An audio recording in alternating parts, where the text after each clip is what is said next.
What's going on, folks? This is Coach Markus, Pro Fan Talk. We got a special edition for you tonight. Got a lot of things going on. I got some special guests in the building. And as usual, the NFL is the gift that keeps on giving.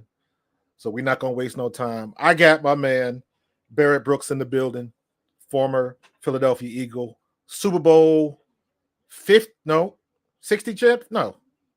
Hold on. There you go. Which one was it? Super Bowl 40. Super Bowl 40. I know it was XL, right? Yep. Super Bowl That's XL. right, Super Bowl 40. Yep. And also just made it in here. I got my man Tone DeShields. The triumvirate. Fellas, how we doing? Is good. Present. What's going on, man? Everything's going well, man. We're grateful to be here with you fellas, man. I appreciate you guys. For real, man. For real. Definitely with all of the stuff that's been going on lately with AJ. And just all of the things that we've talked about collectively and how we doing business now, man. I thought, like, I got to get some guys together to talk about this, man, because I heard that interview. Y'all heard the interview, right? Right, I did, yeah. Yes, sir. So I thought he was spot on. I thought he did a good job. I thought Ike did a good job.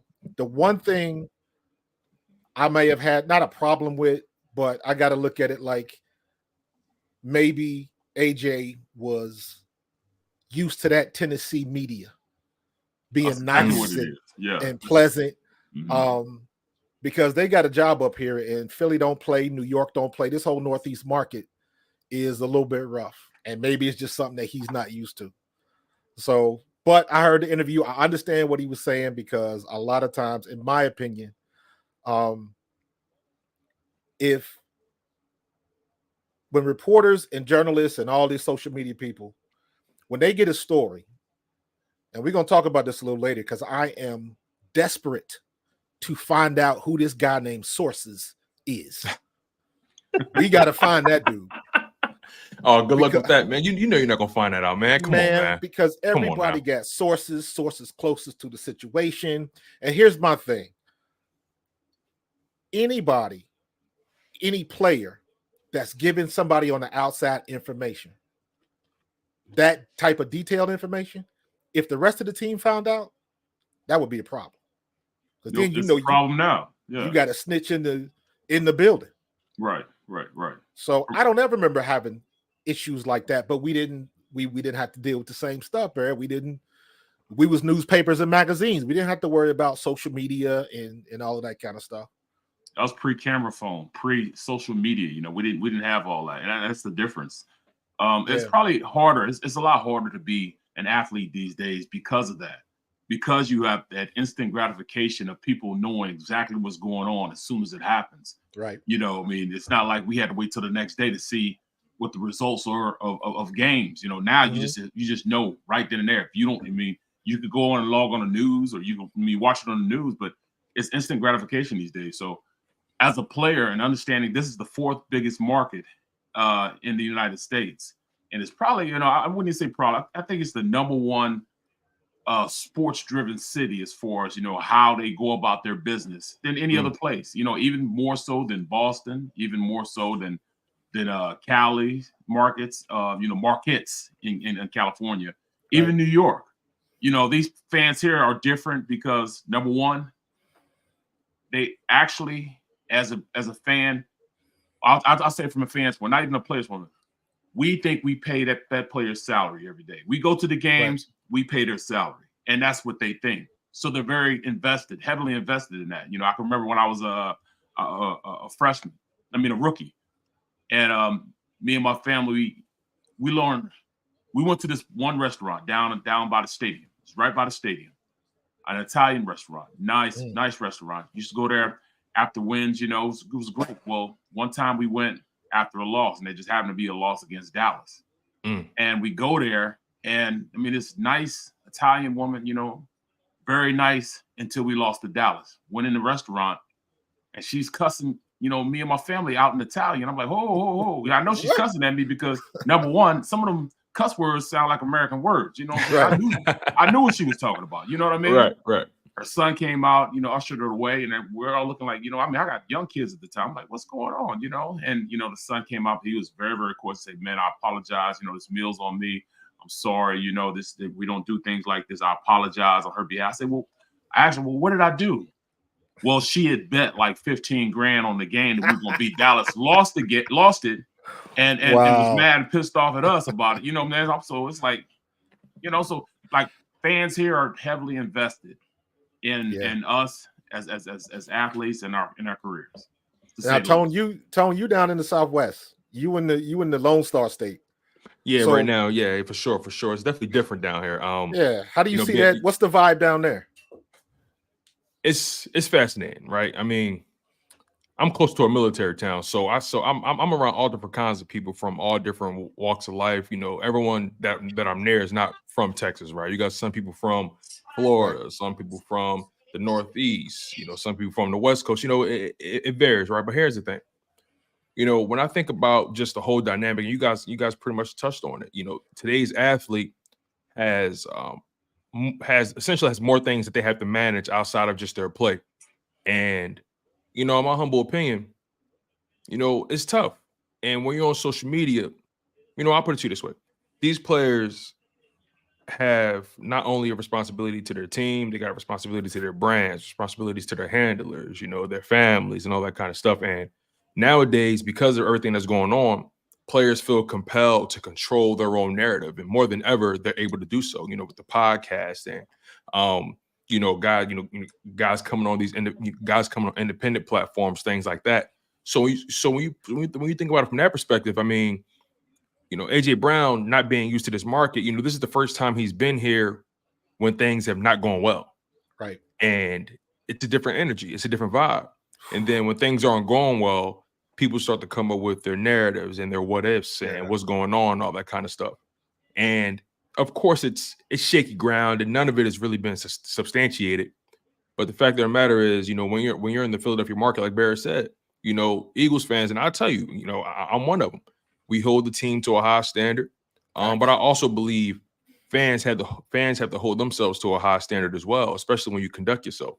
I like to look at myself as the adult in the room sometimes, right? You go on Twitter and you go on Twitter and you see how people move, how they talk about these guys. And sometimes I say to myself, man, damn well if that man was in front of you, you'll be ushering for a pick. I don't know. Exactly. So it's just a funny time we live in there right now. Everybody's keyboard warriors, everybody's film junkies, all that kind of stuff. Look, I know how much time it takes to look at that film. A lot of them people not doing that. No, so not even close. So just again, I had no problem personally when it came to AJ Brown moving the way he did, especially when it came to controlling his own narrative. I felt like he was respectful. He came on and he tried to hold guys accountable. And at any point, if Ike or if whoever says something that made sense, you heard him say that's understandable. I can respect that. Yep. The bottom line is, I think, although it is different than Tennessee, I think he's starting to understand where he is. And, you have some people, I don't know who said this on WIP. Somebody said something along the lines of, we pay a salary, that was houses, those cars, whatever. I don't know who that was. I think it was Spike Eskin. I don't really like that kind of language, and here's why. Nah. Because the reality is everybody needs everybody. The players need the league. The league need the players, right? Networks, they need advertisers. Advertisers need networks. You feel what I'm saying? Yeah. So everybody one hand washes the other. Exactly. One hand washes the other. But then you have moments where people tend to pretend that one is above the other. Right. One isn't dependent on the other, right? And that's the part that kind of gets real immature to me. The fact of the matter is everybody needs everybody. So we need to stop acting like one group or one person is or isn't above reproach. And that's pretty much how I look at this thing, man. Like I don't like when guys, conduct themselves on these platforms and start talking about we do this and we do that. And it's like, look, man, fans, I'll say this. We invest a lot. To get all this stuff is expensive. You go to a game, you spending what? $250 on a ticket. Then you got to buy, then you got to eat, then you got to park, all that kind of stuff. You're wearing the gear. So yeah, fans spend a lot of money. You know what I'm saying? But also at the same time, players, they invest a lot of their bodies. They invest their minds into this sport. You know what I mean? Some guys don't lead this game the same, for the sake of entertainment. You know, you guys played the sport. Y'all know what I'm talking about. Y'all wake up with those aches and pains that wasn't there the day before. So again, you already know, bro. So again, it's a hand in glove fit. One hand has to watch the other, and I just don't like, you know, just the ecosystem that's being bred out here when it comes to fans versus athlete versus fan. These major markets, these major platforms versus the athlete, and guys, you know, calling guys emotional because they want to control their narrative. I don't really like the whole dynamic of it all. I didn't understand well, let me ask it like this. Barrett, when you're on set and you're working with dudes that been in the business for a while, right? What is the attitude as you can see? Because you got a lot of these OGs that have been in the game for 10, 20, 30 years. And now you got these kids, they done studied up on analytics, watched a couple games so they understand the X's and O's, so they can talk that talk with a veteran of 20, 30 years. So now they on the same playing field, but they didn't go to journalism school. They didn't spend 15 years at the Philadelphia Inquirer, but the information is the same. A lot of times the information is solid. They can get it out before terrestrial radio and TV can get it out. So a lot of times it seems to me that the playing field is a little bit even, and a lot of them OGs don't really like that. Well, I mean, at this point, it's about really the respect factor that comes with the Ray Diddy's and guys like that. You know, you know, the Rubes of the world. It doesn't really make a difference these days. You know what I'm saying? I mean, the younger guys understand the younger vernacular of who they are, what they are, and the narratives they want to push out. You got a lot of these guys that understand that these, you know, you almost have to coddle most athletes these days more so than when I was playing. When we were playing, you know, coach say jump, you just start jumping. You know, you don't even ask how high. You know, and so it's different. These players want to know why now. And you know, when I looked at AJ wanted to know why the media, and especially, you know, looking at the radio stations, why do they always come out with this negative? There's always a negative connotation on what they're talking about. You know, why are you always talking negative about us? Here, we're supposed to be your team. Why are you talking all this negativeness? Well, I mean, that just it sells paper, clickbait, or whatever you want to call it. You know what I'm saying? That's exactly why they do what they do. That's and if you don't give them a narrative, they're gonna make up a narrative. You know, it was a guy at the Raiders said that, all right, you know, would you trade AJ Brown for the DB from Alabama that got drafted by Denver? I forget his name. Patrick Surtain, the second. Surtain, yes. He just said that. He just said it. He just put it out there like that. And I promise you, all the radio stations and then national media took that as that's what the Eagles wanted to do. I'm like, it never was said by anybody in the organization, by the player or anything else. And if somebody asked me from a media asked me that, or asked the team that, I'm like, well, where did this come from? It was just said, you know, hypothetically. So that's what he's dealing with. You know, that's what these players are dealing with. It wasn't anything concrete. So I'm like, come on, now you just can't go making things up. But that's what clickbait does. That's what these, you know, they want the clicks, they want the people to listen, you know, and from that, I'd be kind of pissed off also, you know. So that's where it's stemming from. AJ got that. He didn't even know anything about it, and then to have a national pundit ask him that, man, that's crazy. That makes sense. I can understand that, you know. I mean, I can understand that. I can definitely understand that. But I just, you know, one thing I try to govern myself is I'm accountable for what I say. If I said it during that time, then during that time, it was the truth of what I was feeling. I have no problem with sitting back and talking to somebody or talking to a player about something I said. If I say a player got his ass kicked, more than likely he did get his ass kicked, or he messed up on a play. And you played the game, so when you speak, we got to listen. In my opinion, football is football. Don't nothing change in football. Just the names of them change. I got into it with a player, offensive lineman, about a screenplay. On the screenplay, the first guy on the screenplay has to get the mugger. The mugger has to get the and that's the guy that has the back man to man. Right. He gets the mugger. The second guy out gets the widest man on the field. The third guy out turns around, checks people that are, you know, coming from behind, and then he goes forward and blocks the next thing coming. Right. That's the assignment. It doesn't change. That's what a screenplay is. So I got into it. You know, I walk into the locker room after that game. I say, hey, I said, this person did not get out there and make the block. That's why the play failed. That's why, it was a negative play. You know what I'm saying? The player he lost on his play. And the player came in my face like, yo, man, why would you sell me out there? You don't know what you're talking. I said, whoa.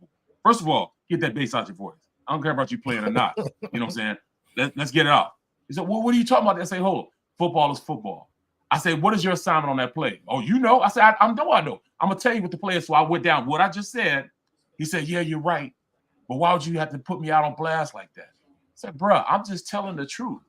If the truth hurts you, it hurts you. That's nothing to do with it. Is it really putting him on blast when people who know the sport know whose assignment is supposed to be what, especially on the field? Absolutely. Is it putting you on blast, or is it somebody who has eyes making an Man, observation? and I guarantee you it was worse in that film room because they ran that play back probably 8-10 times. And that's what I'm saying, with the defense. I'm looking at the defense. I say, look, there's no way the two guys should be in one gap. There's no way on cover two. If I'm looking at it on cover two and you're the deep safety, you got to be the deepest man. Cover two, if they have a flat defender, that cornerback, even though he has, a player coming from the outside, he has to sit down on that flat route because he has that play. That's where he is. Only way he doesn't have him, if it turns into a 9 route. If it turns into a go, that receiver runs a go, he's got to latch onto him and ride him on out. That's cover two. That's what cover two is. If he has a flat defender, he's going to have to go on the flat defender, and that corner's going to that safety's got to get up. That's cover two or cover three, whatever you want to say. I break that stuff down. I watch so much film on his plays, and I mean I know it. So if I say something, that's what it is, and don't try to say anything different because then I'm gonna challenge you on it. I'm gonna challenge your football knowledge of the game. Everything you don't know what you're doing as a player. I think that's the difference, though, Tone, Barrett. That you talking about film. Film don't lie. Right. I understand. But in the situation with AJ Brown, they kind of got it. Yeah, they got into the stuff that had no ID. Like they didn't know what they were making up stuff. All the stuff about Jalen's personality. All the stuff about he did not like being called a diva. I know that. Right. He mentioned that twice, I believe, in that interview. He did not like that. And I understand that from his work ethic, the way he goes about his business. He said he's the hardest working player. Absolutely. Yeah. Absolutely. And I respect that. Here's what's so interesting about it, right? I think self-awareness is one of the most important things you can have in life, not just sports, but life, right? And AJ Brown, like you said, he definitely didn't take kindly to being called a diva. And he's very aware of the narrative about big wide receivers in Philadelphia, a la Terrell Owens, right? We all know how that went down. Yeah, and let me say it if you don't want to. Big Sales was 100% wrong with that nonsense he put out there. I don't. I didn't. Come on, I didn't agree with that sentiment in the slightest. I think AJ Brown and Terrell Owens. He said he was AJ was acting like Terrell Owens 2.0. Yeah, basically. And in my humble opinion, I didn't really necessarily agree with that because I don't agree with that at all. Yeah, I didn't agree with that. Terrell Owens, my man doing sit-ups in the yard and all AJ Brown doesn't even move that way. Right? The way Terrell Owens was moving versus what AJ and this is not me taking a shot at Terrell Owens. I'm talking about stuff that's documented, right? Right. We're talking about talent, but not attitude. Right. AJ Brown and Terrell Owens, from an attitude perspective, the way they carried themselves is two entirely different players. And AJ Brown, just based off how I've seen him, he kept his nose clean, never got in any trouble. I'm not saying Terrell Owens did, but we're just talking about AJ Brown. Still hasn't gotten in any trouble. Still has it. Right, and still has it. Conduct themselves like a pro. And I think one thing that people hold against AJ is that 2-week span, I think, or week span where he didn't speak to the media. I think people hold that against him. Man, here's my thing. Here's my thing about that, right? Again, I mentioned self-awareness, right? AJ Brown strikes me as a passionate individual. I can relate to that. He strikes me as somebody that wears his heart on his sleeve. I can relate to that.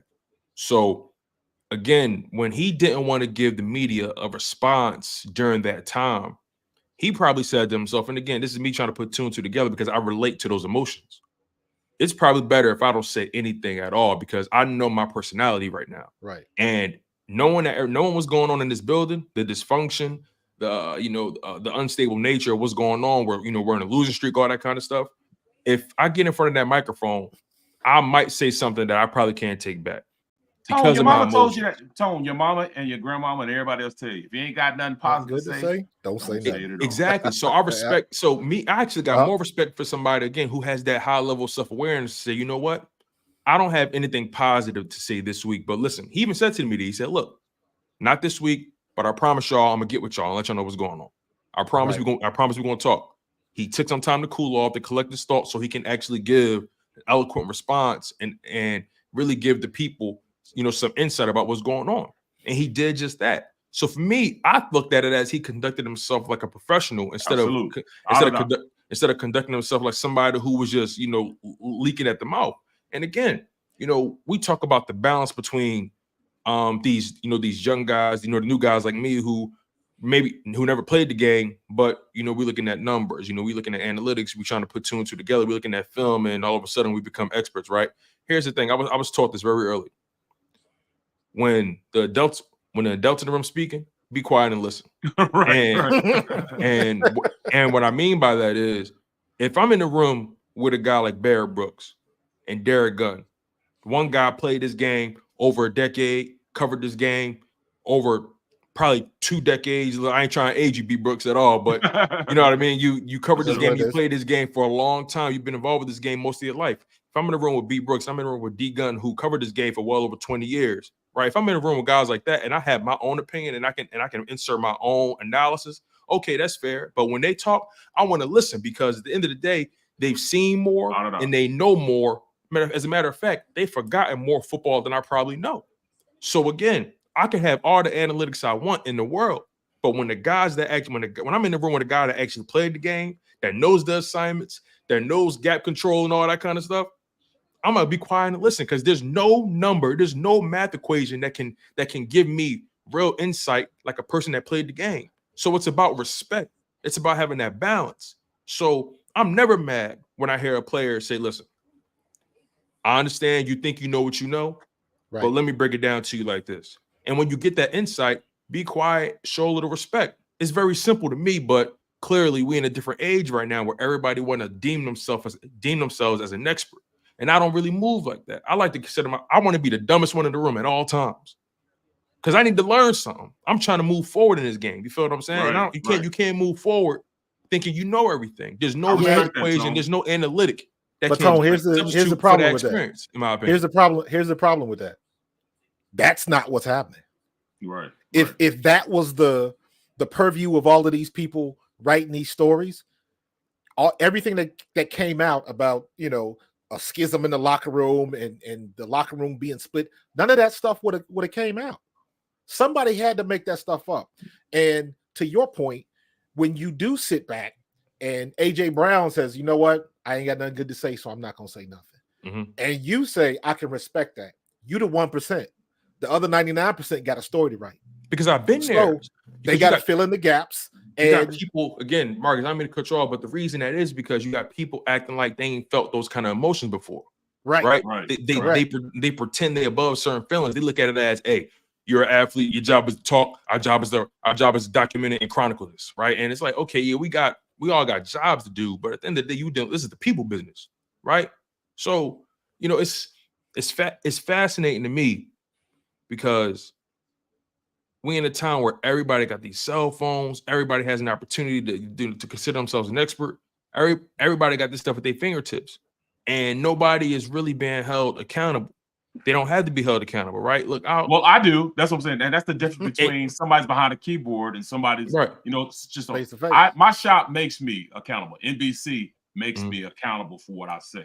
Right. You know what I'm saying? So I'm held to a higher standard than most, because when I say something, I'm not just representing Barrett Brooks or my family or everybody else. I'm also representing an entity that, that they're paying for my likeness, paying for me to go out there and be a mouthpiece for them, be a representative of their shop. So I have to make sure that when I say something that when I'm saying it, it's absolutely correct. And I can fall on mine, you know what I'm saying? I can fall on my sword, and that's the way I conduct myself, And I love that, I love what AJ said also. AJ said, it's a reason why I was acting the way I was acting. Yep. He said, I was going out there. I'm trying to fire these guys up.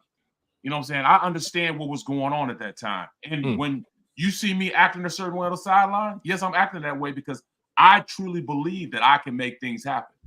And he made a valid point.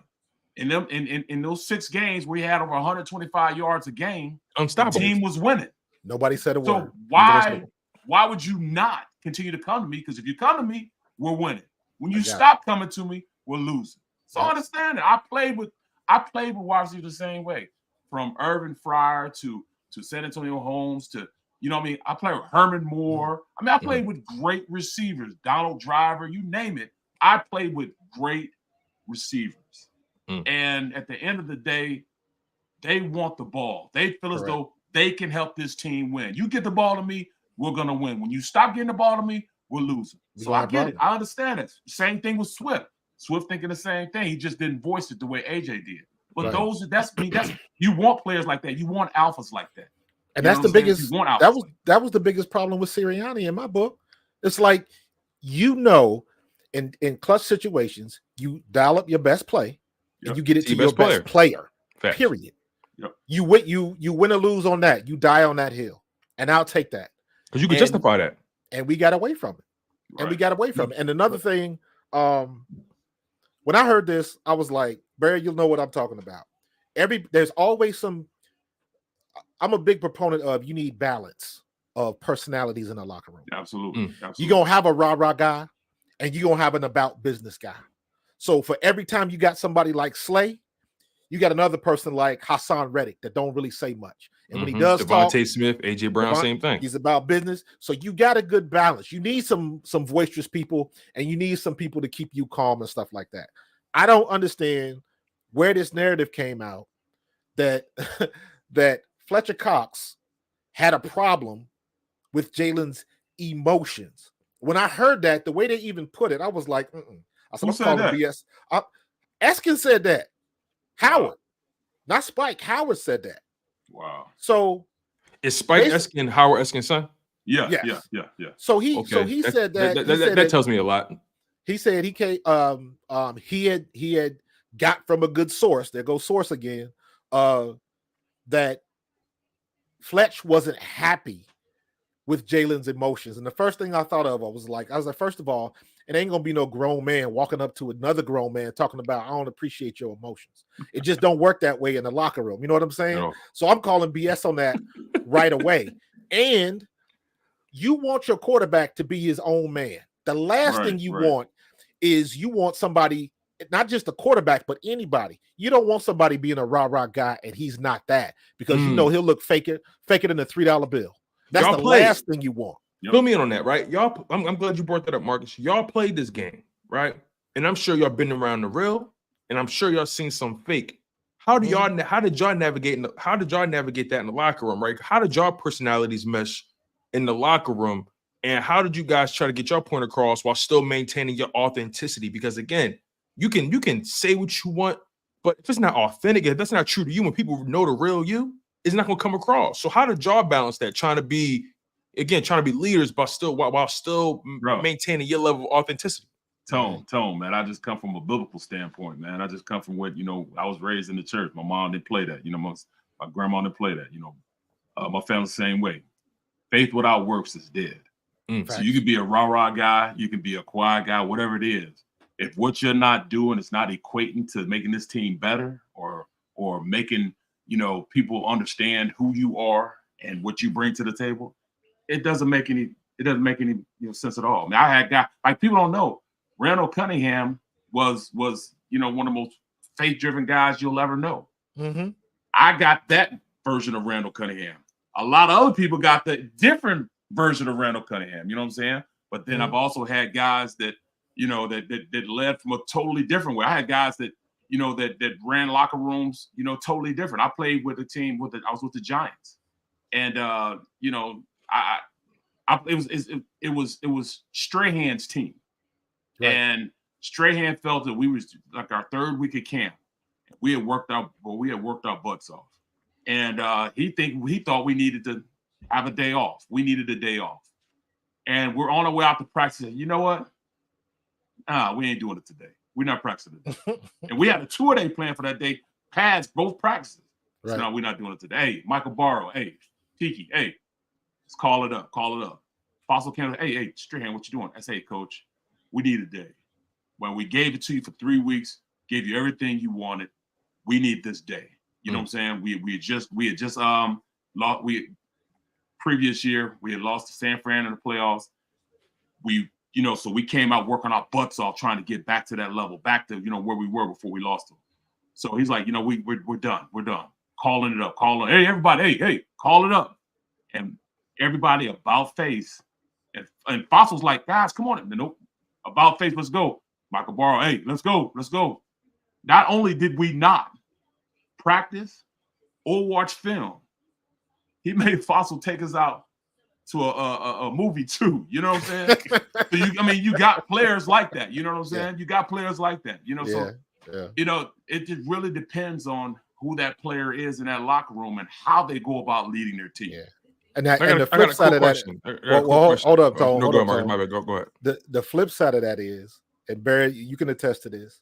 In every camp, there's a couple of guys. There's usually 4 or 5 guys, and they're always the loudest. They always trying to make the most noise. They always want to get into the fights because they trying to get noticed. Right, so they doing everything they can. I played with a guy. He didn't make the team, but he came right out and told you. He said, I'm doing whatever I got to do. I'll start a fight. If the coach wants something to drink, I'm going to get the water. Right.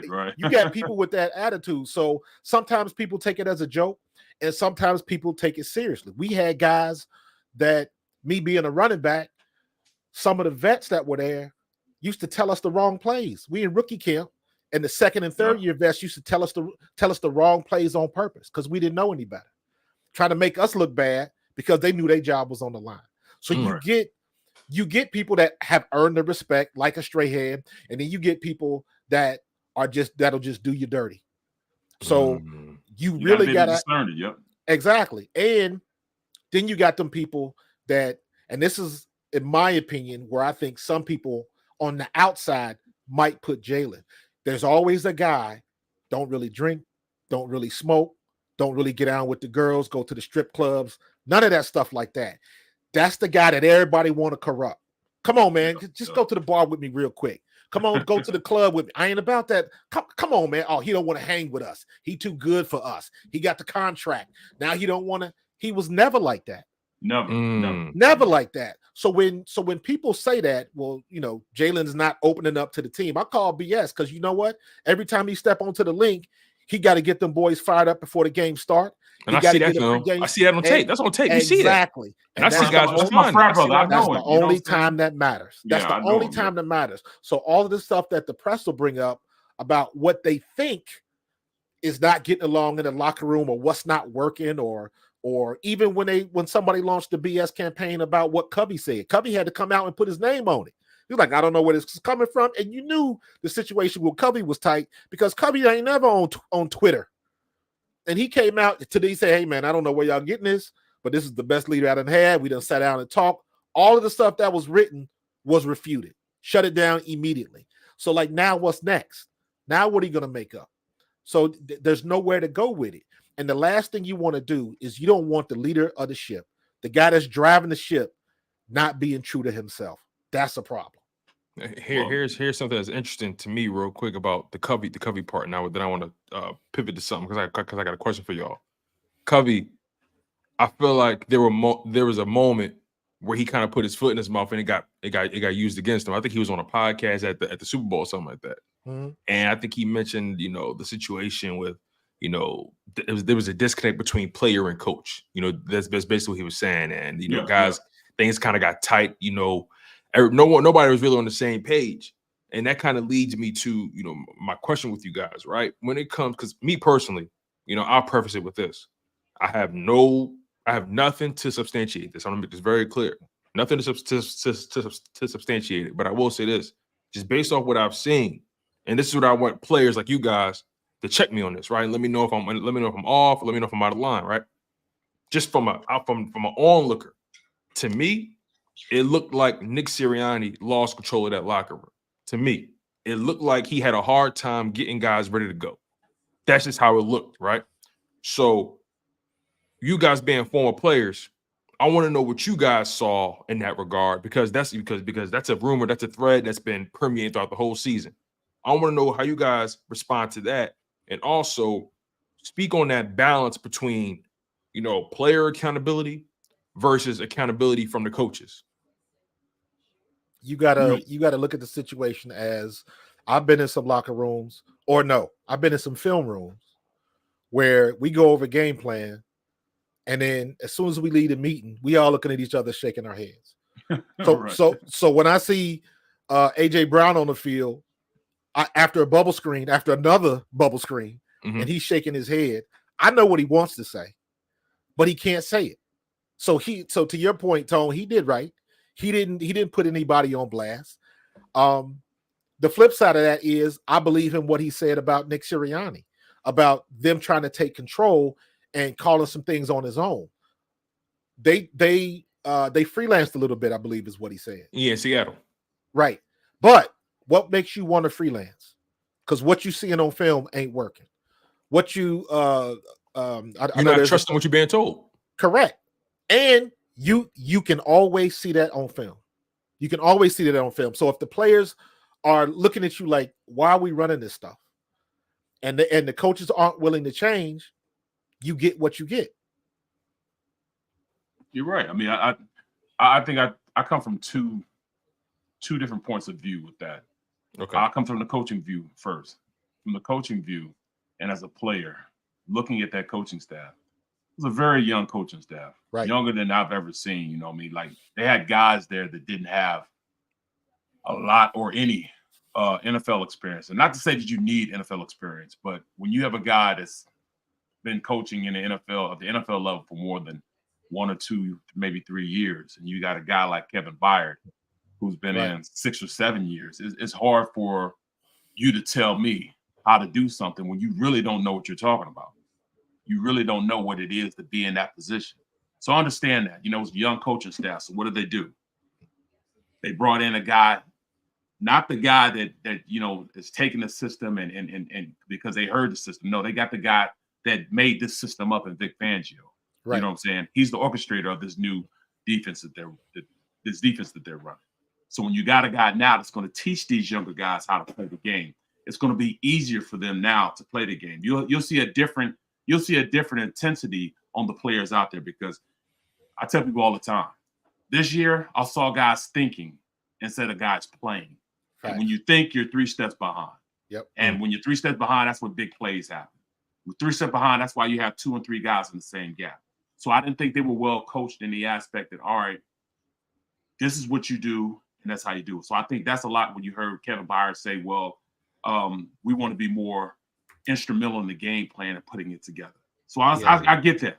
But also, I saw players that weren't holding themselves accountable and freestyling. You can't do that, man. You know what I'm saying? I saw that the worst year I had in the NFL was my last year with Philly, where I went 3-13.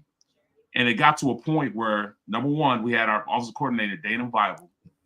They took he was no longer the offensive coordinator. They took the duties away, and Bill Musgrave became our offensive coordinator. Now, Bill Musgrave was on a roster the year before. He was a quarterback. He was a quarterback on a roster the year before, and he didn't know he didn't really know how to call play. He just became a coach. So, you know, it was just a bad year. Bobby Hoying, everybody was bad, because I saw guys freestyling because they're trying to put good tape on for everybody else. You know, there's 31 of the teams that were looking, so they freestyling. So I mean, a lot of players did that also.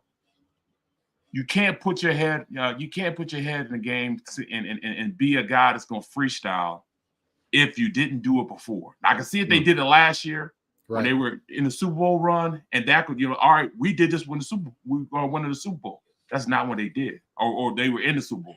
That's not what they did. They followed the coach's instruction.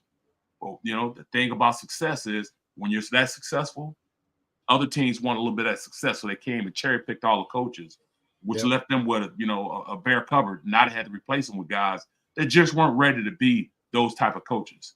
So now they replaced them. But the players also, you know what I'm saying? You can't really do that if you haven't had the success of doing it. You know what I'm saying? You got to tell a coach, look, we got to do this, and that. You know, and I just didn't feel that's what they did.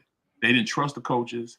The coaches couldn't tell these guys what to do or how to do it because they didn't feel as though it was working. So it was just a bunch of stuff that just messed up last year to put them in a bad position. When they replaced Dana Bible, did he deserve it? No, he did. He deserved it. Yeah. Okay. Yeah. He did. Okay. He didn't know which way was up. You know what I'm saying? You know, it got to a point where Irvin was like, "Hey, coach, we gonna run this." And you know, he's not going in a huddle and telling everybody we gonna change it up. Irv will go and say, "Hey, Dana, not Coach Bob, Dana, we're not doing that. We're not playing that. We're not doing that again." Or Charlie going and say, "Hey, coach, no, we not doing that. We're gonna run this play." See, that's the problem. How does somebody like that get hired? Is that the nepotism and the favoritism? One of them isms?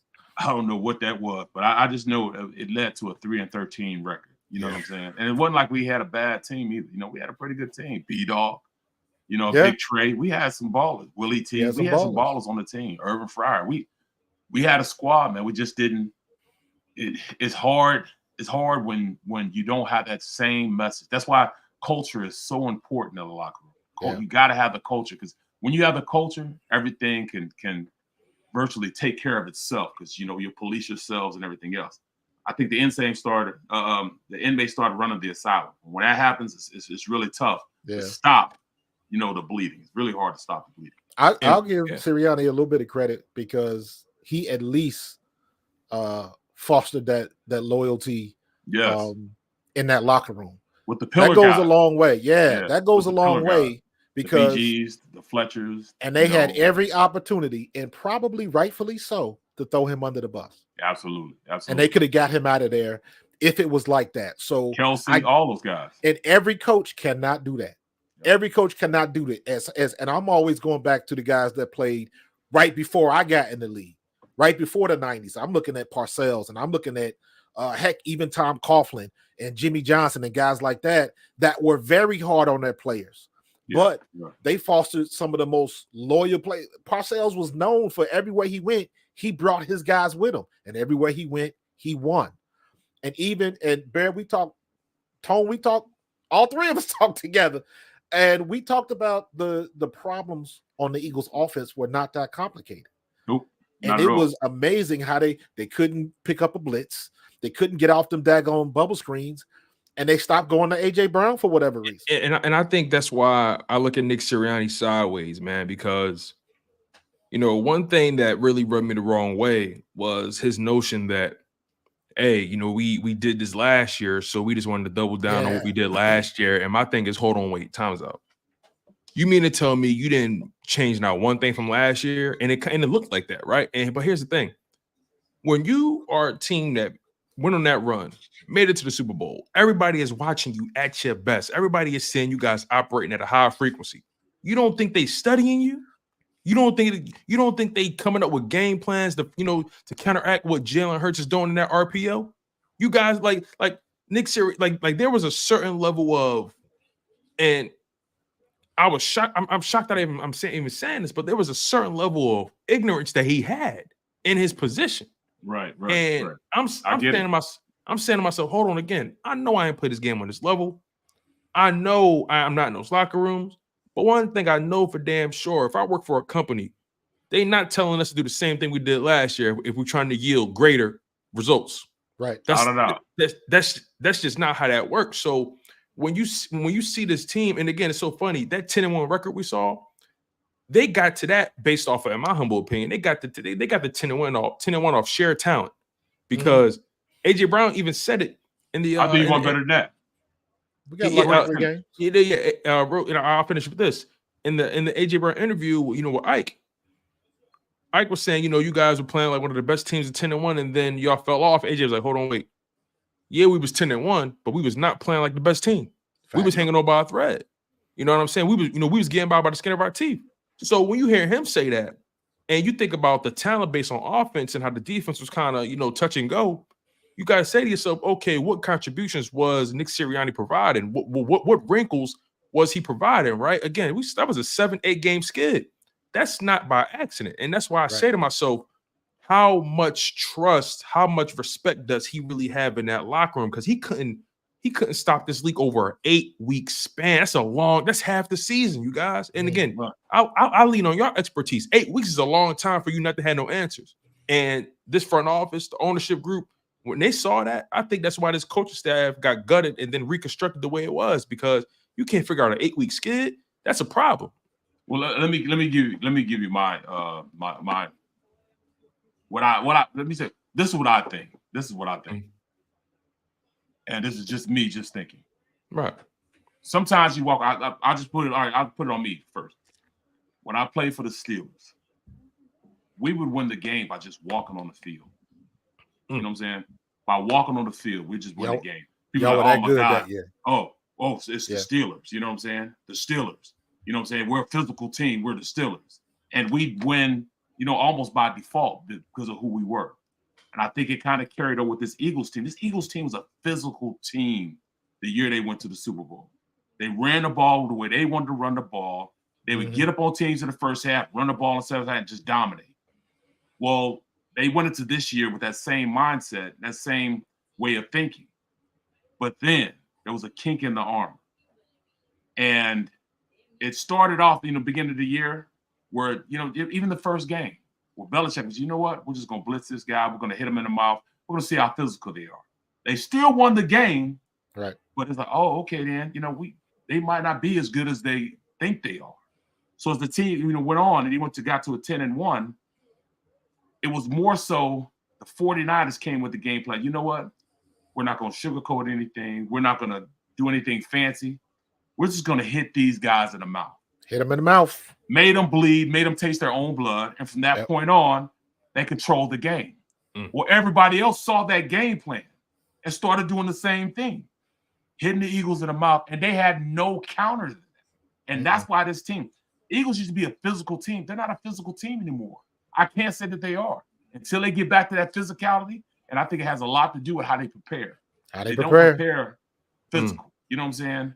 Dan Campbell proved that. So when they're in camp, you got to harden your body. You know what I'm saying? It can't be a country club. I know you want these guys to be, healthy and all that stuff, but it's saying something when you go out there and you harden your body, the physicality of playing in a 17-game season. You get and I feel as though they didn't have those calluses that they could work with. The 49ers. They even said it.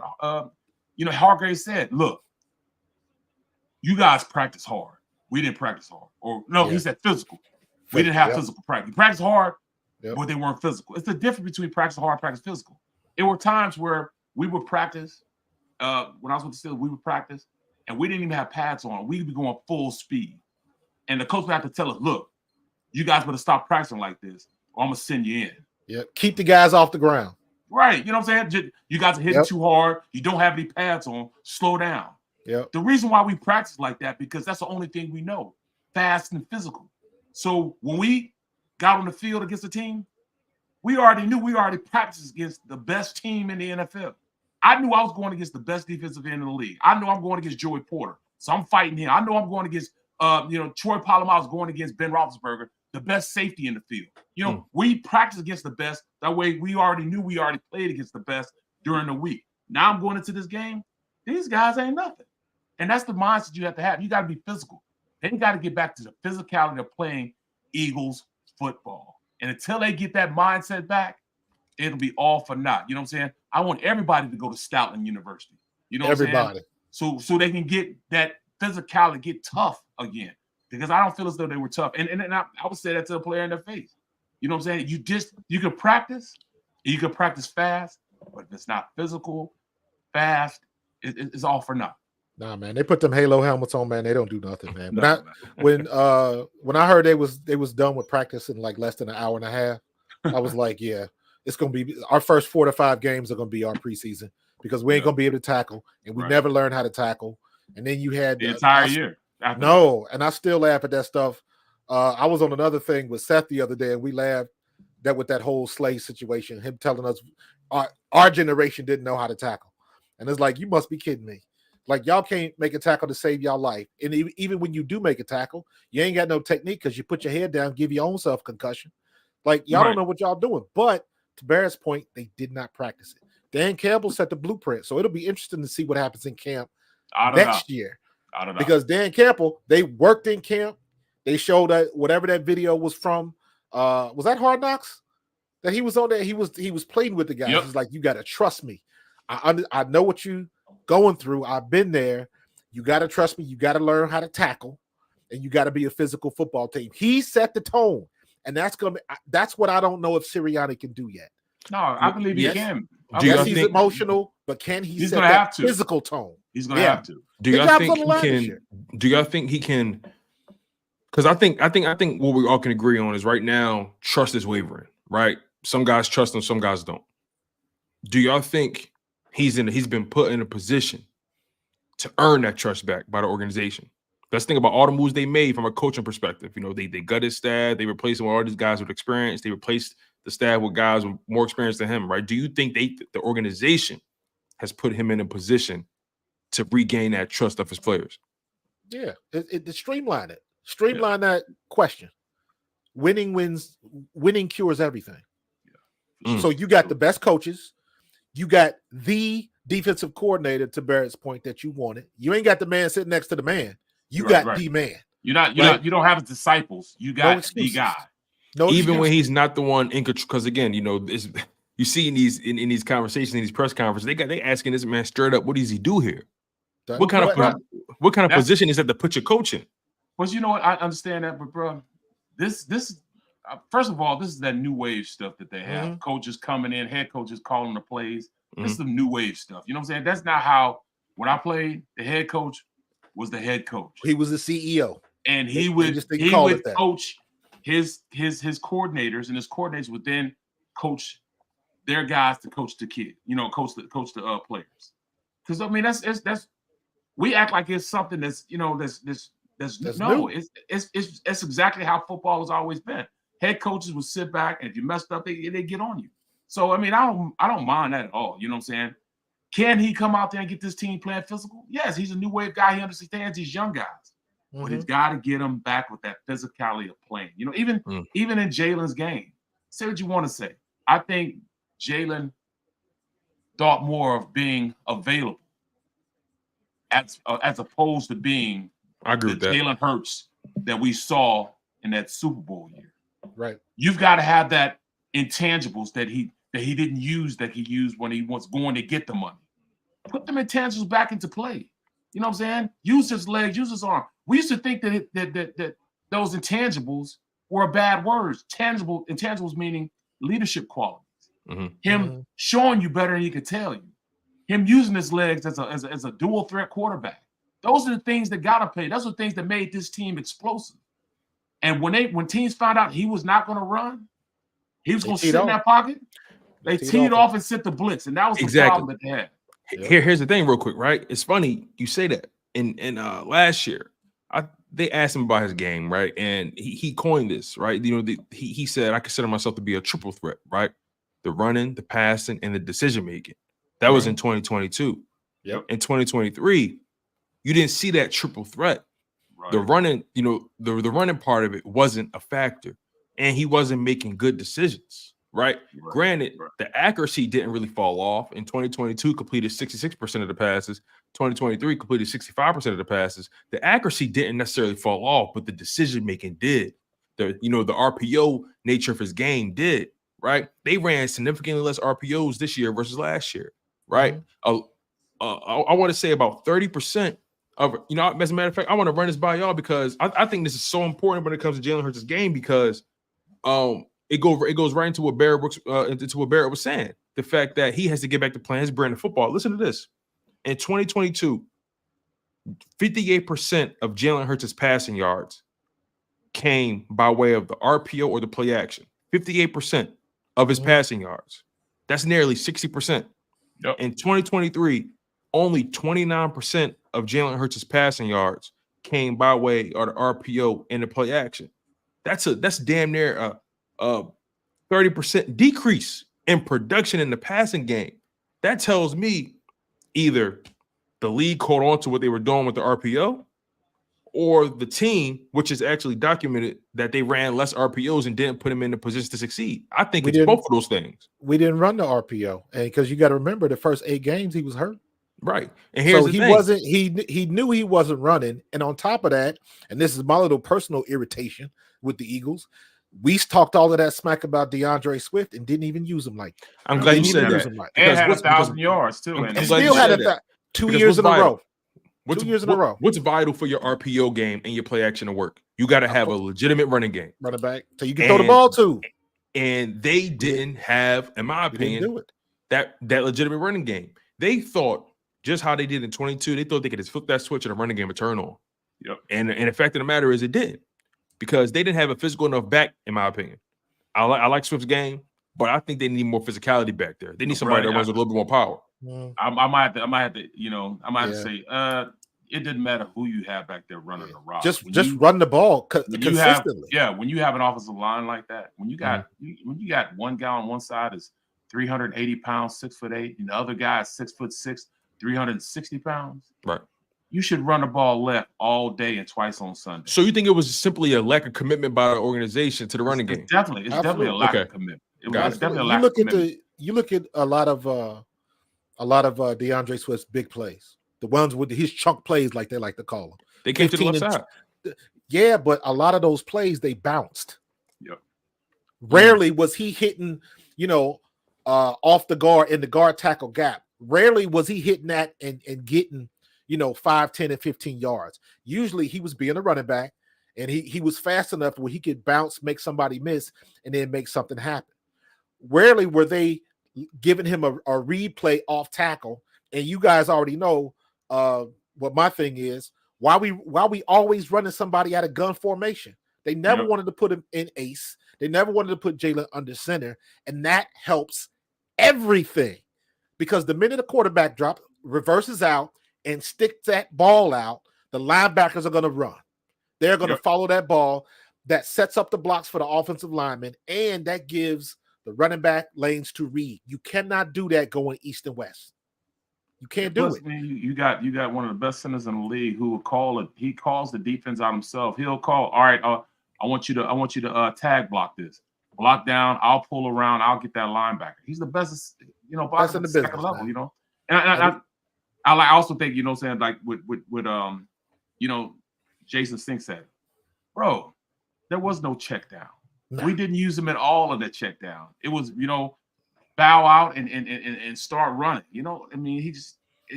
Jalen just didn't go. He needs to go back to what he does best. He needs to come back to playing the old Jalen.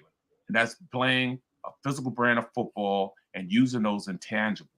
He made great decisions because if the end crashed down, he run with it. They just crashed the end from that point on because they knew he wasn't going to pull it. Nope. You know what I'm saying? He wasn't going to run with it. And they know that they knew that. So why would they even entertain it?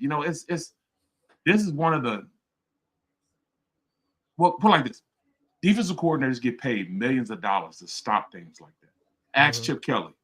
They ran his ass out the league really fast because it took him just a little bit of time. It took him 1 year to know that system, and then it was out the door. You know what I'm saying? Out the door. So why do you think Chip Kelly left? Because the NFL caught up with his system. When they catch up, you got to always be evolving into a different type of, West Coast then changed from when I was in playing. West Coast changed. They run a myriad of different plays. 322 wide stick nod, 19 bob. All these plays are the same. Just call them something different, but you got to adjust to what your team does the best. Right. Your personnel. And I don't think they adjusted their game to their personnel. I think they just said, all right, we're just going to throw it up to Jalen, throw it up to Smitty. And you can't play like that. And also the one thing about the RPO, yes, they can catch up with it. But at the end of the day, the best thing about the RPO is you have to force somebody on the defense to make a decision. Exactly. And they make a pick wrong. They eventually are going to choose wrong. And that's when we burn you. Right. But like I said earlier, we weren't running the RPO. But even when we had an answer for our RPO, the running back, they didn't do that either. So it gets back to I got so mad when I heard somebody when I heard the Sirianni say the offense was stale. The offense wasn't stale. You just didn't cook it right. It wasn't nothing wrong with that offense. So that begs the question. That begs the question, right? When it comes to Nick Sirianni, knowing what we know and knowing what we saw, clearly the organization didn't feel he had what it took to cook it right. Hence why you bring in Kellen Moore. And I'm curious to know what impact do y'all anticipate him having, right? From what we're hearing, you're gonna see them doing a lot more stuff under center, things of that nature. Explosive plays. Yeah. Some people believe this moves them further away from the RPO. Some people feel otherwise. I'm curious to know what y'all think about that because ultimately we don't know what it's going to look like. But the bottom line is, I think Jalen Hurts has to get back to playing his brand of football, and more than anything, they're going to need creativity. I think that's the best situation for Sirianni right now because what Sirianni needs is good assistant coaches. I always tell people I play for Covey, and I would make the joke like, don't say that. Don't say no. Don't say that loudly. But Covey wasn't necessarily a bad coach. He just didn't have great coaches around him. Right. So if he'd have had great coaches around him, what would have happened? You look at the gurus now. You look at Sean McVay. You look at Shanahan, and how much success have they had? McVay didn't McVay just hire somebody to be his clock management dude? Yep, you got to do it. You got to put people around you that Shanahan still can't figure out not to put the tight end on an all-pro defensive end to protect your quarterback. He did the same thing 2 years in a row. It's funny. I don't know if you guys saw my video, man. The San Francisco 49ers lost in the Super Bowl to the Chiefs the exact same way we did. They were down by 10, 13 points. Mm-hmm. They had a costly fumble, Jalen fumble, CMC fumble. They had a bad special teams play, and then Andy Reid beat him on the exact same play with the guy coming in motion and then going back. Yep. Same play. So all of that, the guru, Shanahan, and for all of his hype and all of his pedigree, at the most critical moments, he didn't get the job done. He didn't get it done. So you know what? Debo was at home with the towel over his head crying too. Debo got that same picture with the confetti in the background as he's walking off the field. That's karma for your behind right there. So it's not as easy as people think. And that's why I'm with Barrett. I don't have a problem with a CEO coach. Yep. Everybody wants a CEO Neither do coach. I, by the way. If you got the people on your staff, you got playmakers. It's almost the same thing why everybody was criticizing Brock Purdy and why they were criticizing Jalen Hurts in 22. He's not good enough. He's just got good players around him. Well, what do you want? So what? Same thing with coaches. You want great coaches. The bad part about that is when you go far, everybody's going to cherry pick your coaches. That's just the way the game goes. Mm-hmm. But I still want to be in that situation to get it there. I think Vic Fangio might stick around for a while. Kellen Moore, not so much. However, there's something to be said that if Nick Sirianni doesn't do the right thing, maybe Kellen Moore is taking his job at the end of the year or something like that. Mm-hmm. It's possible. And that's what I want to ask y'all. What are they gauging Nick Sirianni at this point? Is it strictly wins and losses? Because he's not in control of the offense anymore. He's obviously not in control of the defense. What are they gauging this man on now? Is it strictly the win-loss column? It's always about results. All decisions are based off of results. You know what I'm saying? It's a results-driven league. It's what have you done for me lately? That's why the NFL stands for not for long.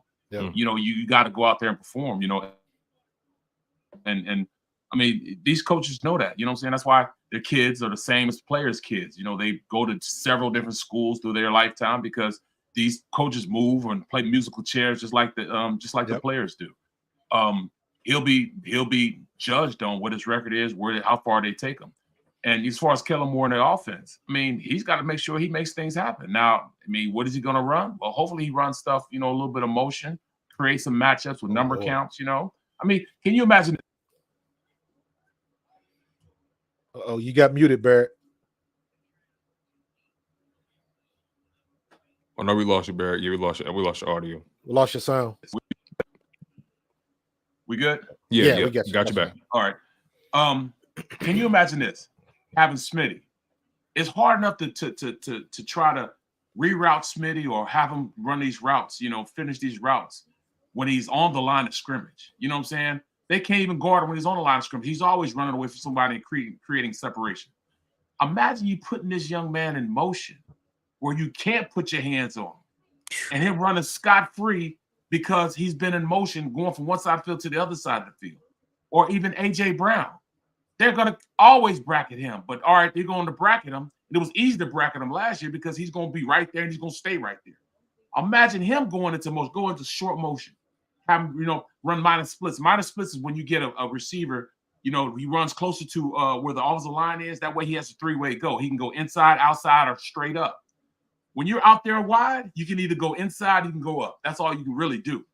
Well, now you have him in a position where he runs a little, just a little, quick motion. Bam, coming off the. Now that DB's like, what am I going to do? What am I going to do now?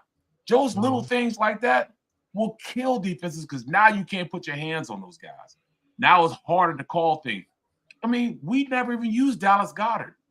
We know that Kellen Moore is going to use Dallas Goedert. That's the biggest indictment on those coaches, in my opinion, from last year. Like not being able to utilize Dallas Goedert. I feel like as much as we love AJ and Smitty, I think Dallas Goedert makes in the middle of the that field, offense. Yeah, he got lost when he got hurt. Indefensible.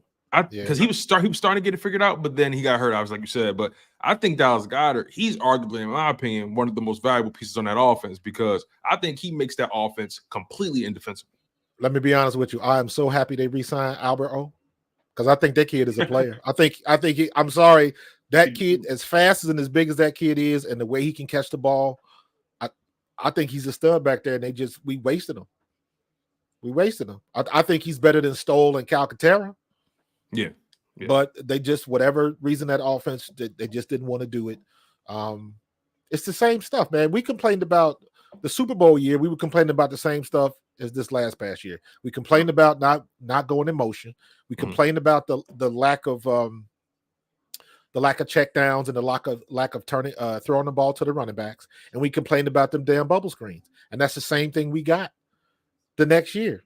So that's a good point. Let me say it like this. In 24, I sincerely doubt that we will be hearing from the players saying that we had the freelance. Absolutely. That's not going to happen. Absolutely.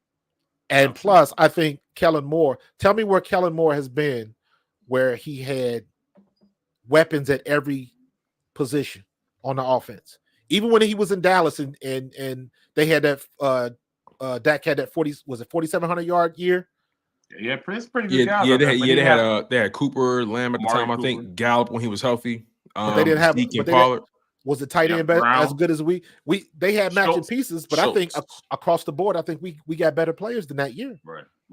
Or at least arguably as good. Let me say it like that. Arguably, they had Fat Zeke back then. There was Fat Zeke back then. Exactly. So he's got weapons, right? And I trust that he has the offensive mind to use them, and we don't go into the same nonsense that we went into last year. We can't. Or Sirianni's not going to jump all down his throat and try to change his offense. But I think Sirianni, being an offensive coach, he's going to go in there. He might give his opinion on some things, and he might even learn some things. Here's the reality, though. Right? Here's the reality. Everything we said, right? We all made good points, but here's the most important thing that we got to consider before we get out of here. The Eagles got about maybe a 4 or 5 year window on this Jalen Hurts contract where the cap hits aren't that detriment. The way I see it, they need to find a way to maximize this 4 year window yesterday because they're on the clock now. The contract kicks in. The contract kicks in March. The new league year, all that kind of stuff. The clock starts now. The clock starts on Jalen Hurts because as much as we like him, we don't know if he gets a second contract. We don't know if he gets that third contract in Philly. We don't know. We ultimately don't know. So in my humble opinion, every decision they make going forward better be for the betterment of that brother at quarterback, number one. Because regardless of what's going on defense, wherever it's going on, if Jalen Hurts is on and he's sharp, they could run with damn near anybody. But again, if Jalen Hurts is not on, if they not maximizing that kid's ability and they not maximizing the flexibility of that contract, they're gonna be in trouble. No question. Yeah. No question. I don't think it's that big of a deal because of everything that's going on with the salary cap, and I think the salary cap's going to go up again because it's supposed to be 80 next year. Yeah, the television deals are getting crazy because everybody's leaving the terrestrial media. Everything's going YouTube. Amazon Prime is about to launch another deal. Peacock's probably going to get a deal. So I think that's gonna change some things in the future. I'm telling you, we're gonna have a pay-per-view Super Bowl watch. It's coming. I believe it's coming. Pay-per-view Super Bowl is coming. It's coming. Watch. I'm calling the game. That's what I'm talking about, man. Get that money. All right, fellas. You got to bounce. Yeah, I got to bounce. I appreciate everybody. And like I say, man, we make things happen. All right. I Definitely, appreciate man. you, Barrett. Tony, if you want to stay on, we can stay on. But if you got to bounce, I understand, my friend. No, let's It's up to you. roll. Let's roll. Okay. I got All right. about another 20 minutes of me. Let's do it. Gotcha. All right, Barrett. I appreciate you, brother. I'll talk with Brooks, you. I appreciate you, man. I'll talk to later. you soon. Yep. Yeah, man, that was good stuff. For sure, Good for sure, stuff. man. For sure, Good man. stuff Like, was a good I one. meant what I said too. Like, when it comes to guys, like, I love that players have, and I know this is kind of bringing our whole conversation full circle, right? I love that players, want to exercise their voice now. I like that players got podcasts. Some of those podcasts are more entertaining than the other podcasts because they really take you in that locker room conversation. You know what I'm saying? It's a balance. It's a balance though. It's a balance. I got an issue with that. I got a big issue with that because I see situations like Kenny Gainwell checking Twitter. Okay, that's different. I see everything that's going on with Micah Parsons. I see, like, I'm not talking about like what the Kelsey brothers are doing, because I got to give credit to Jason and Travis because they've managed, especially with all of the Taylor Swift stuff. They have done a masterful job of keeping it on the outside. But remember, there was a span in that season where Kelsey was not playing to the level that we used to seeing him play at. Some people called it age, right? I think that had everything to do with he didn't have other good players around him. So what was defenses doing? I hear you on that, right? But again, right, we didn't hear those conversations about the podcast and all that kind of stuff. The bottom line is I feel like at times some people pick and choose who they want to go at when it comes to the podcast stuff, right? And I look at it like this, man. It's a lot of time in the day. You played this game, y'all probably got more free time than what you think. Or than what the average person thinks, right? Oh yeah. So when I think about from that perspective, some guys like the game in their free time. Some guys might do whatever in their free time. Some guys got a podcast and they like to share their ideas. Now, here's it's a fine line.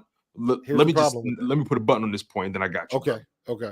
It's a fine line between it though, because if you got a podcast, and I'm a firm believer in this part too, if you got a podcast and you talking weekly and your team is in season, you better make sure you're doing your job. Facts. You better make sure. That's the only leeway I give, in that regard, right? I love player podcasts. I love it. I love when guys retire, start their podcast. I love all that stuff.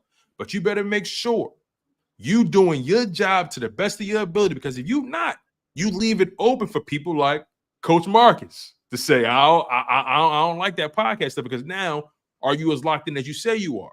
Correct. I don't mind the podcast, but again, you better make sure you producing on that field so nobody can use that against you. I look at it like this. I don't mind the podcast either. And I remember saying, this is before Micah Parsons went on Von Miller's podcast. Because in my opinion, ever since he went on Von Miller's podcast, that's when he made that comment about Jalen Hurts and he caught all kind of flack and all that. But that's when it started for him, right? I remember saying, if Micah Parsons doesn't drink the Dallas Kool-Aid and just remains that quiet, dominant player, eventually that guy is going to be the leader of that defense and they are going to be nasty. But lo and behold, about a month or two after I said that, that's when he got on the podcast. And that after that, school was out. He started drinking the Kool-Aid. He was on the Rich Eisen show. And there was a segment where Rich and Micah swapped positions. Micah became the interviewer, and he sat in Rich's chair and all that kind of stuff. And that was before Micah was, as polished as he is now, right? But the fact of the matter is, I felt like that already was coming from Micah. Just that lane of sharing his thoughts, all that kind of stuff. He spoke about it early in his career, how he wanted to get into that lane.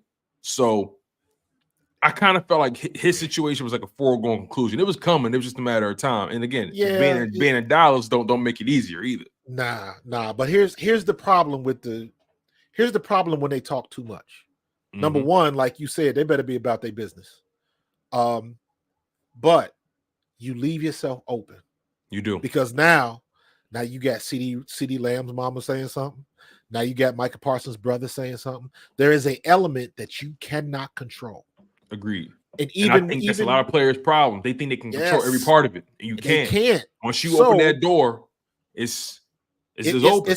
It's almost like when you was in high school and your mom told you not to go to that party, and you went anyways, and you didn't even do anything wrong, but a fight broke out, and your mom would say, "What was you doing over there in the first place? You were just being in the company, in the vicinity, puts you in danger." And I think that's what a lot of these guys on these podcasts are doing, because now you got him going off with Stephen A. Smith. Mm-hmm. Now you got Tyreek Hill. Somebody put out a false claim that he was getting divorced and all of that kind of stuff. That stuff can affect your mental state when you go on the practice field. House burning down, all of that kind of stuff. So now how I look at it, and this is me showing my, get off my lawn. I'm the old guy. But you got to be supremely focused when you play in this game. And you can't be looking at Twitter at halftime.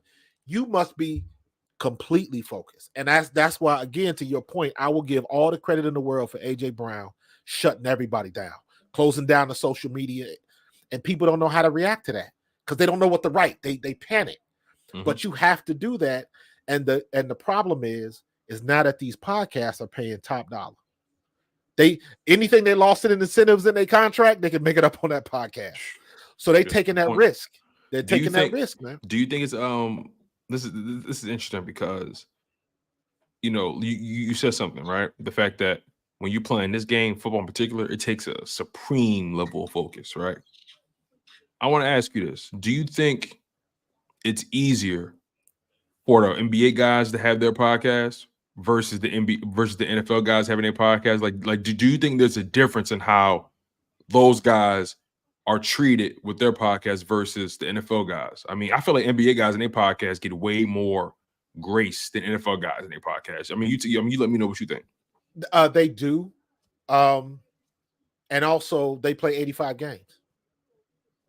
So, or however many games they play a year, they got a ton of games to play. Mm-hmm. So, whatever they say it back in September, ain't nobody remembering. We got 17 weeks to get it in. And every week, everybody's looking at us. Now, the one thing, you got NBA right now. You got the NCAA. March Madness is about to start. NASCAR is going. Golf is about to start up. You got all of these things going on. So there's a lot of distractions during basketball. Baseball just started. That's a good point. So there's a lot of other distractions. But when football season is on, the world is watching football.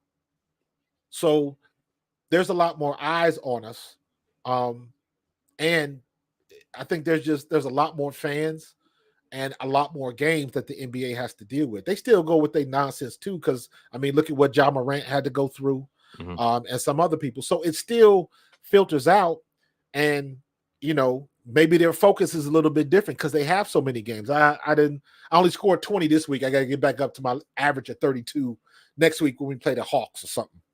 So they got a lot more leash to mess around with. We don't. And basketball, they all freelancers anyway. Mm-hmm.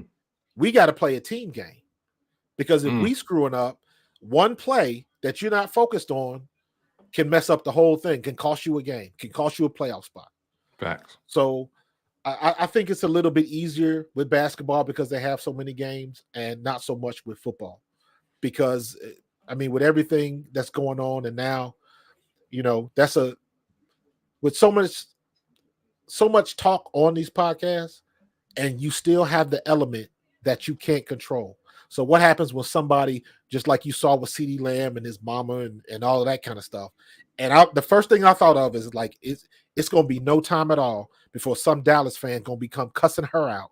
Mm-hmm. And then why would you want CeeDee Lamb to have to worry about that if he got a game coming up? Exactly. You don't.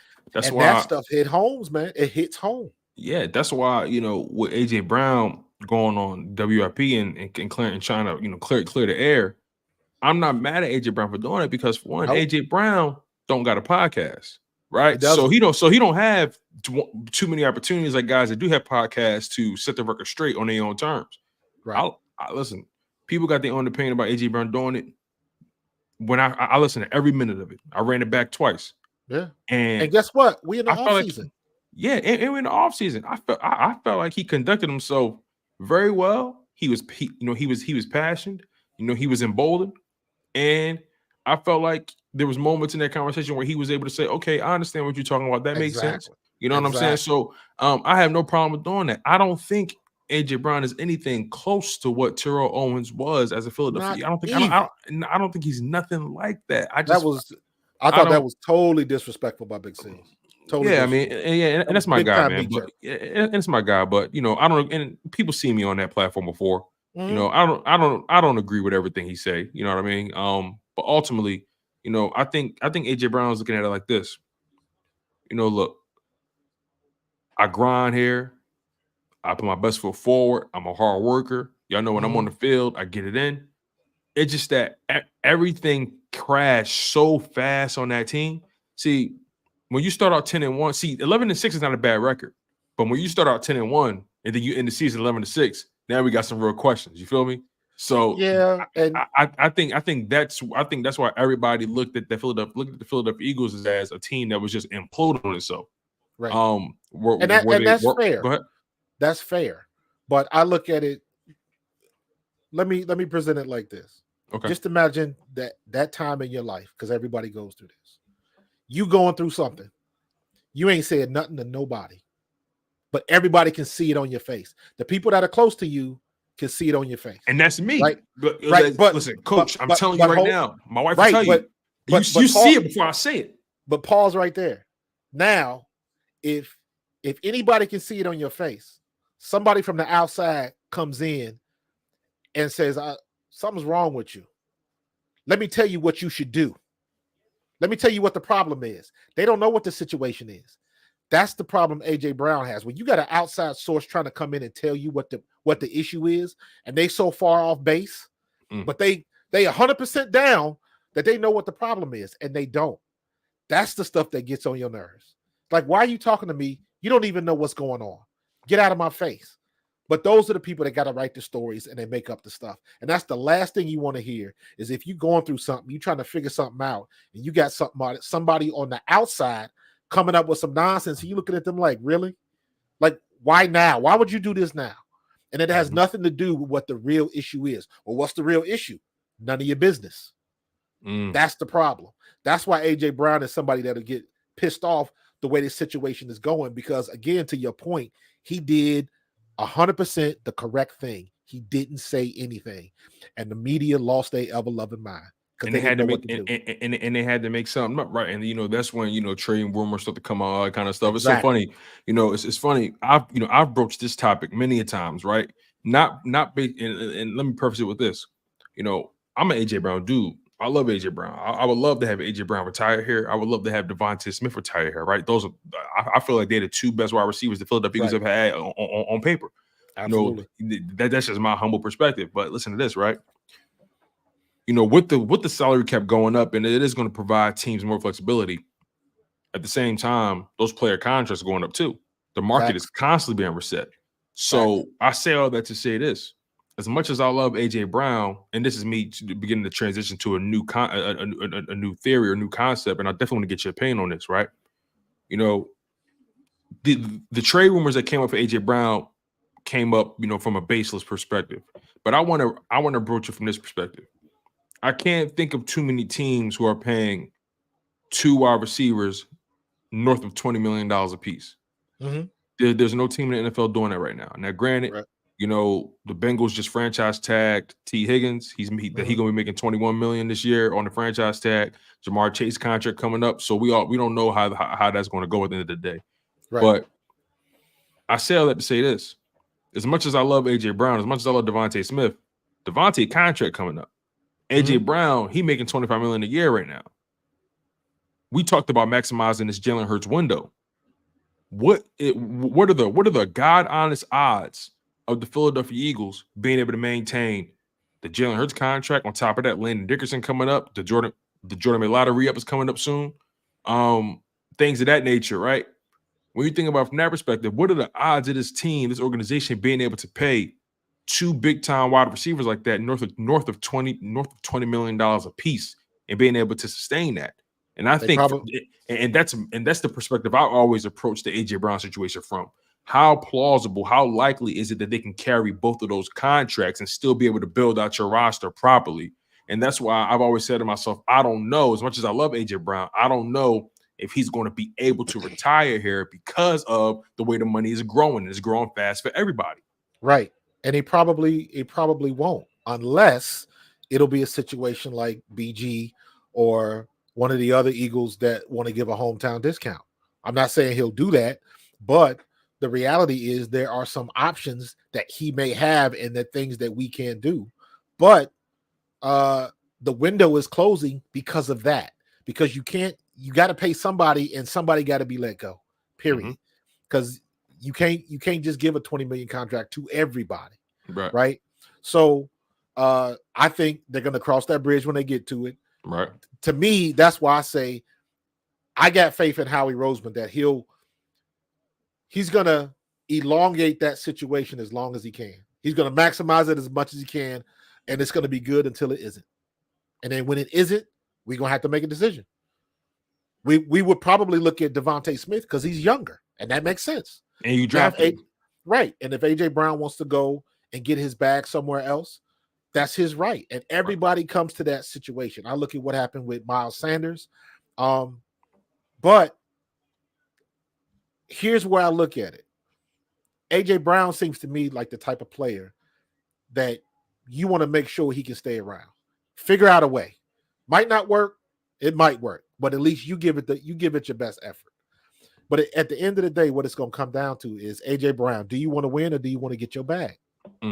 That's what it comes down to. Miles Sanders got paid. He ain't sniffing the playoffs no time soon. And he damn sure didn't give you a season where he earned that contract. Correct. Now, you flip it. Look at C.J. Gardner-Johnson. He could have got more money, I believe, if he would have took the contract that was offered from Howie, because I believe Howie was offering him a little bit more than $7 million or whatever it was. Yeah, and the market still didn't give him that money. Correct. But he went to the right place, so it lucked out for him. He didn't know that Detroit was going to be that good. You know what I mean? So there's a little luck involved. Yes, the window was closing, but it's still open for right now, and that's how I look at it. Like, we got to maximize what we got. We still got a weapon at every position, at every skill position on offense, and we got to use it. Defense is the problem, and I fully expect, and this is me, I fully expect, I don't see any reason why we can't be back in the playoffs last year. Tell me you didn't watch that Super Bowl and you didn't say to yourself, if the Eagles would have been where they should have been, we couldn't have beat either one of them teams. Because I didn't see it. Because Kansas City didn't look that good, but they got Patrick Mahomes, and San Francisco did well. I take that back because that's interesting because the Patrick Mahomes factor is huge. When Greenlaw went down, that cost them. Oh yeah, because they had nobody. They had nobody for Travis. Travis Kelce. Greenlaw had Kelce locked up. He had him, and cut him down. He had one catch in the first half. He couldn't do nothing with it. The moment Greenlaw went down, you saw the whole middle of the field open up, and Fred Warner was up on the island. You know, Fred Warner's a great player, but can't do. He got other assignments too. So, yep. You know, here's my thing, man. I don't know if I can go as far as to say the Eagles could have knocked out any one of those teams because, again, Barrett said something earlier, right? When the Steelers stepped on the field at that time, that era, they pretty much won the game as soon as they stepped on the field. Correct. That Patrick Mahomes mystique, that Chiefs mystique is very real. Absolutely. Very real. And I think it started to take effect, the longer that game, the longer that Super Bowl was close. They're going to figure out a way. Because I remember the first quarter, when the first quarter ended, the score was still 0-0, right? Remember, the Niners was driving, had no problem moving the ball, but they couldn't close the deal. So I'm going back and forth between the game and the kitchen, right? And, I'm getting things together. And I come in and I see the quarter ending. And I'm talking to my wife. I said, babe, what's the score? She said, oh, 0-0. I said, you know what that means, right? She said, what? I said, Kansas City's on schedule. They on schedule. San Fran, they not on schedule. San Fran should be up at least 14-0. Exactly. But they wasn't. And they didn't take advantage. When you going against a guy like Patrick Mahomes, you got to put your foot on his neck. You got to make sure you bring the wolfbane. You got to make sure you bring the cross, the steak, the garlic. You make sure you got the sunlight. Make sure you bury him in a wood box. You got to make sure that man is nowhere to be found. Because if you give him any kind of daylight, he's coming for you. He's gonna come for you. San Francisco had opportunities too. Too many. They still had opportunities, and they could not seal the deal. They had too many opportunities. You can't that didn't have anything to do with their defense. Exactly. When they had opportunities.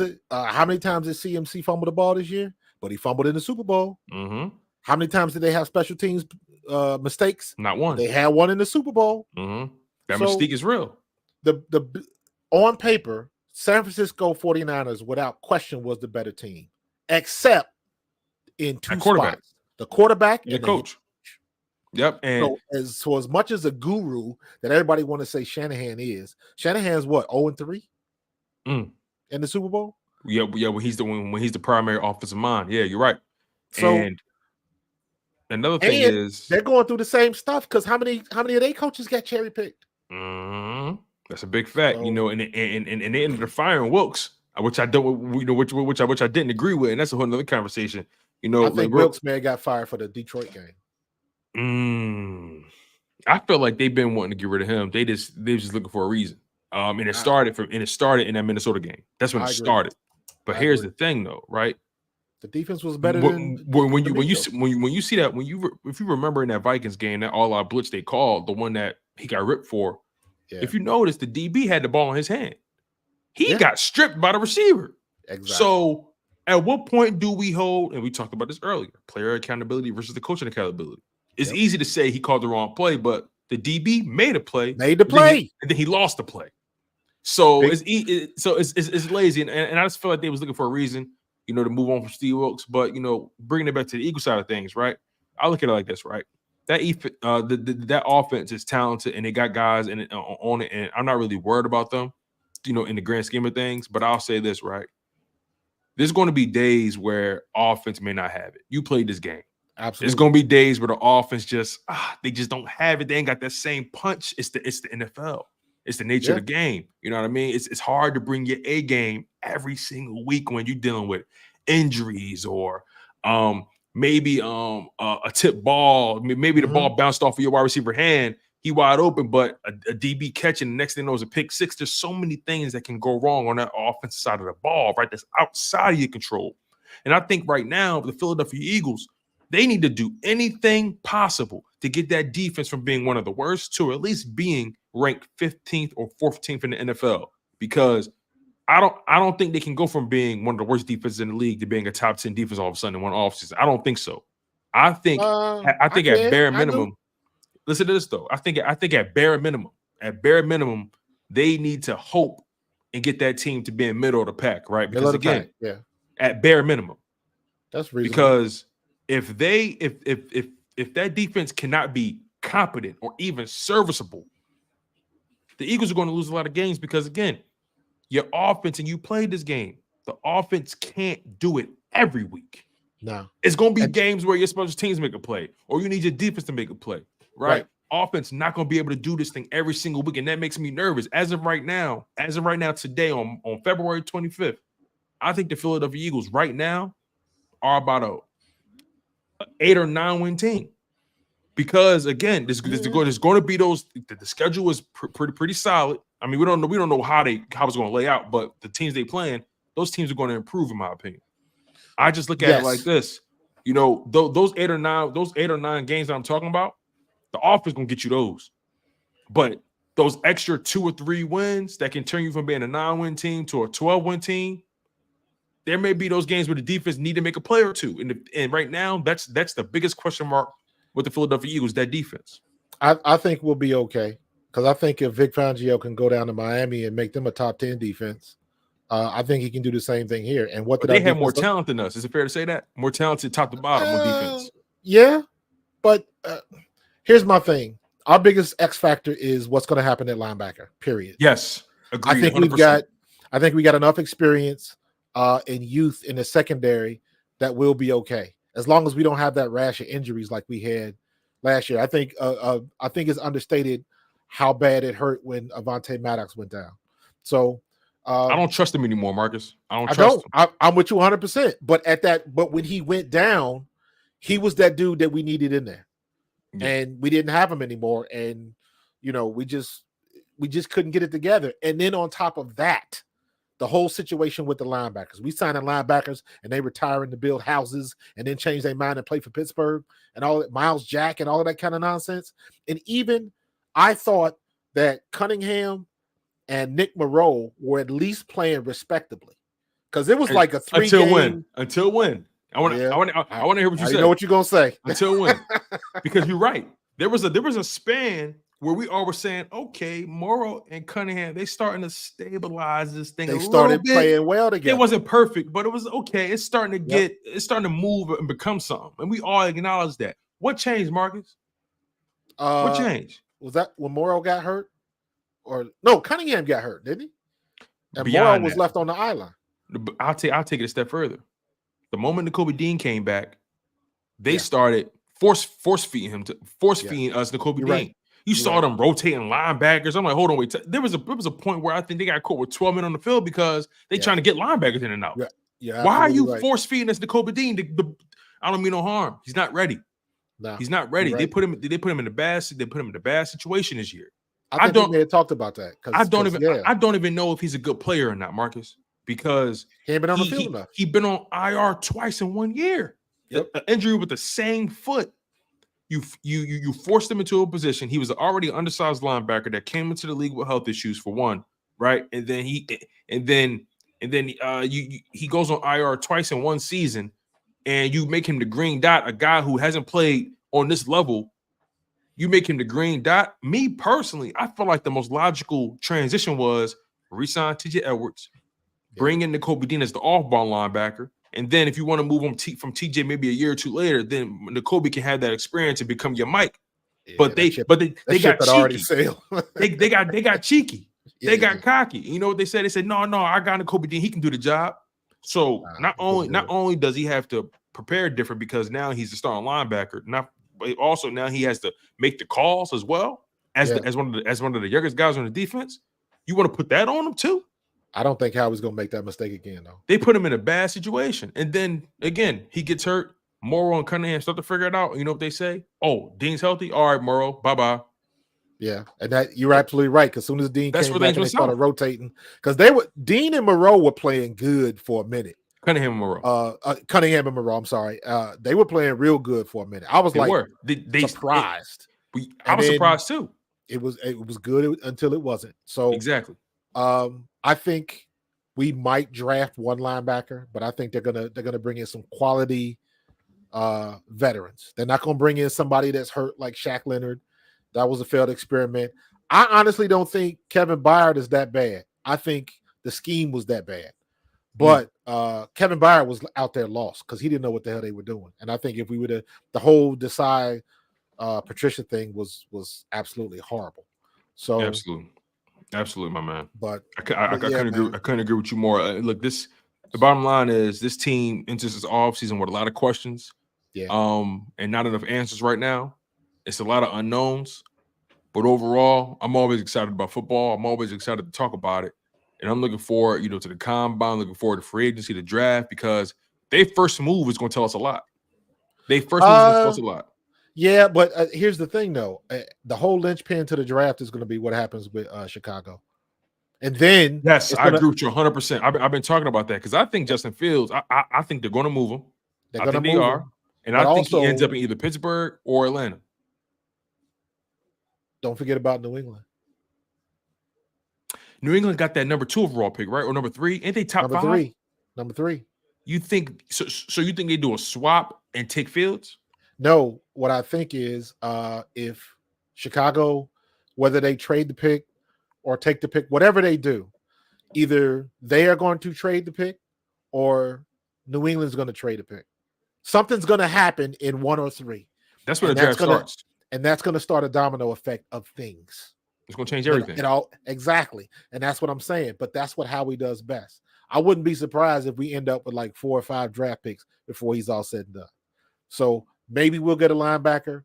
Maybe we'll sign somebody. Maybe they'll make a signing with a good free agent that'll give up some draft picks, stuff like that. So there's a lot of things to shake out. So I don't even like talking about that stuff until after the combine, because every year at the combine, there's going to be somebody that shows up that jumps out the gym, and everybody's going to go with Jordan Gaga Davis. over them. Jordan Davis, Anthony Richardson. Yep.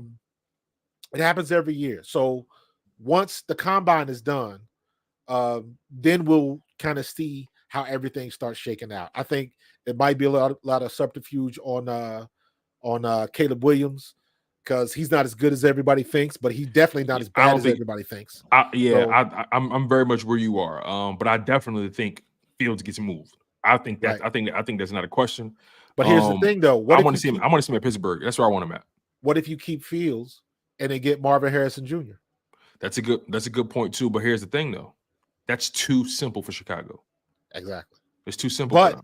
But if it makes all sense in the world, right?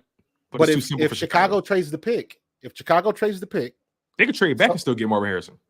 They could, but I think New England's going to get Harrison. I think that's what's going to end up happening. I think New England's either going to get a quarterback or Marvin Harrison Jr. So you think Marvin Harrison Jr. is a can't miss, in my opinion. No, at all. Yeah, I'm with you on that. So you think they trade for Fields then draft Harrison? Possibly. Because I like that. Possibly. I like that too. But I want to see Fields with Tomlin. I want to see that.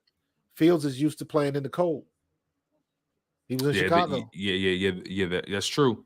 I would want to see Fields with Tomlin too. I want to see I want to see that. Yeah. Because in my humble opinion, the Steelers, when I look at that team from top to bottom, I think they're a quarterback away from competing for an AFC championship. 100%. That's what I think. 100%. So it's going to be interesting. I don't get too crazy. I am trying to make I'm making a conscious effort to talk to some draft analysis people. I got one of my buddies, my buddy Chuck on A2D Radio. He's really heavy into draft analysis. I've had Ian Cummings on before. I talked to him before. Ian is great. I love what he does. I've already reached out to him and I'm like, dude, I got to get some before the draft or before the combine. We want to do something, so I'm trying to get this him prime time for him.